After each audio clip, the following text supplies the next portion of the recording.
Give us a brief overview of your background. I went to Florida State University and studied finance, got a major in finance and a minor in economics. While I was at Florida State University, I interned at MasterCard's corporate finance department, and during that internship had great access to working with a lot of different senior leaders at MasterCard, which kind of inspired me to one day want to get an MBA. And then upon graduating from Florida State University, I was really interested in consulting and was able to get a position as a consulting analyst at Mercer.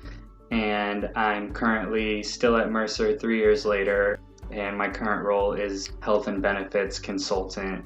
And I work with a wide range of various different clients across many different sectors, but I specifically advise these clients on everything and anything related to health and benefits.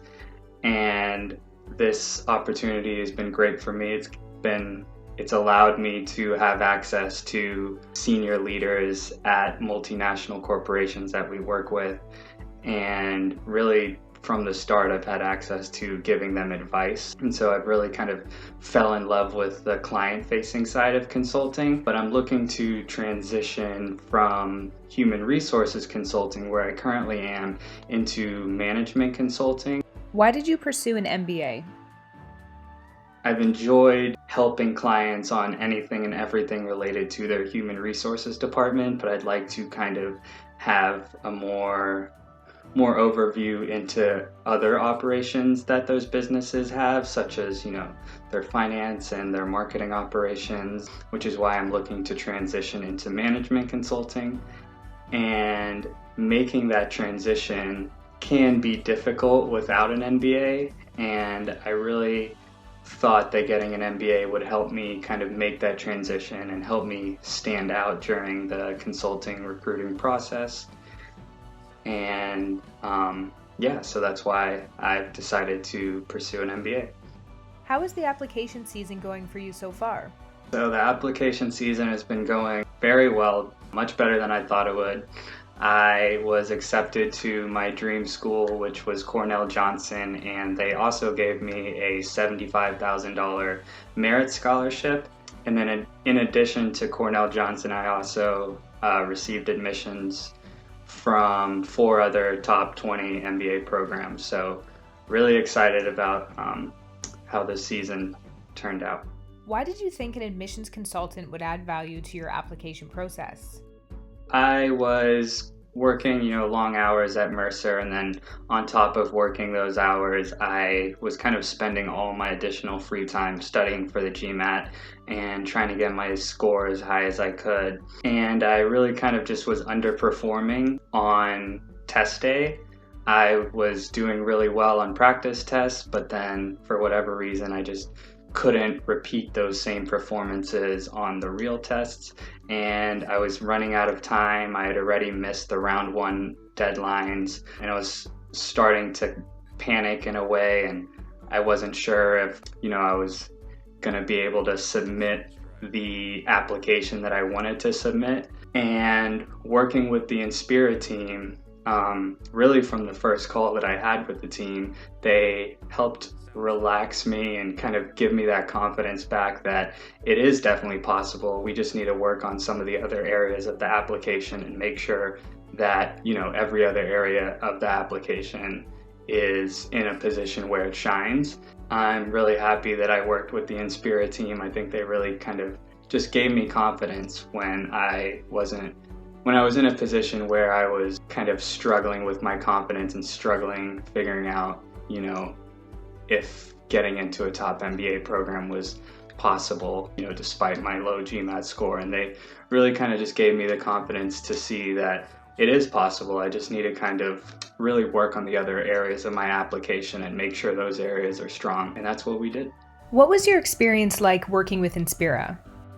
The turnaround time was really great. The quality of support that I got was excellent. I had a lot of questions, and all the questions were answered really quickly, which is definitely important since the application process has deadlines which have to be met, obviously. And so it was really helpful and reassuring to know that the team was just as eager to submit a good application as I was, and I really felt like they were just as invested in the process as I was.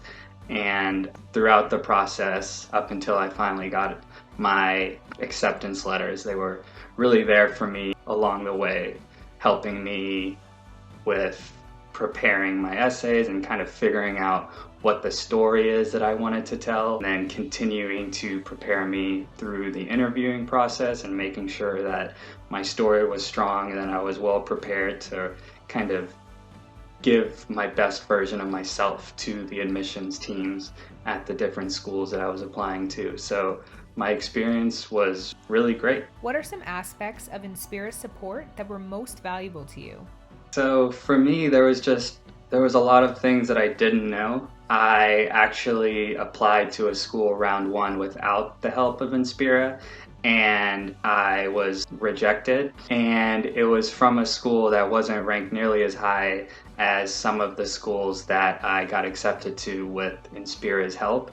And I think that really just shows that in the application that I put forward without Inspira's help was kind of just all over the place. I didn't have a good story to tell. I didn't know how to answer interview questions, and I didn't know what my own goals were. And so I think the Inspira team really kind of helped me figure out what my own goals are, which aside from the admissions process is just important, for my own career. And so kind of figuring out what my goals were, what some of the highlights of my story are, and really creating a good brand to put forward on the application was definitely something that I needed help with, and something that I'm happy that I received help on. What advice do you have for MBA applicants?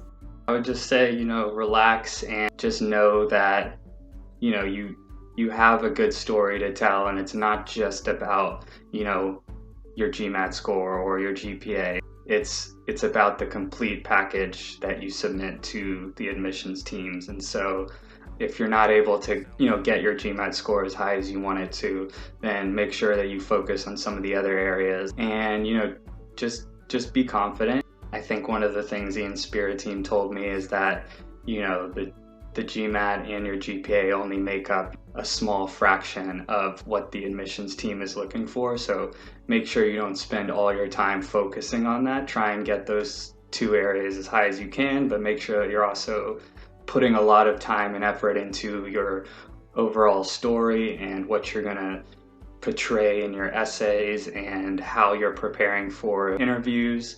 And so I guess the advice that I would give is to kind of look at the application holistically and not just focus on, one specific area. What are you most looking forward to?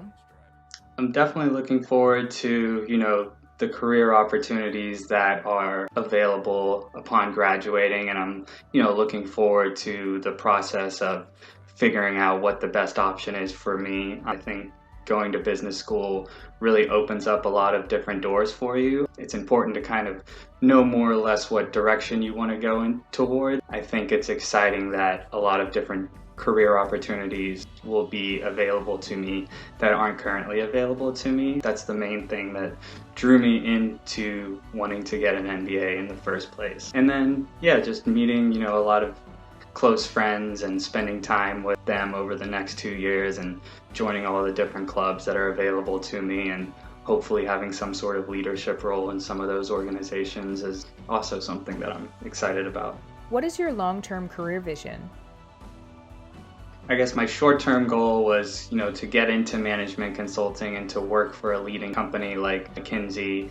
And I think my long-term goal would just be to grow into the role of a partner at a leading consulting firm, where my input and insight is valued by clients and colleagues. And then I'd also want to have somewhat of a focus on understanding that it's important for myself as well as the clients that I advise to have an ethical framework in place. And so I'd want to, make sure that I'm advising them in an ethical way that's positive for both the company, but as well the kind of community that they're a part of.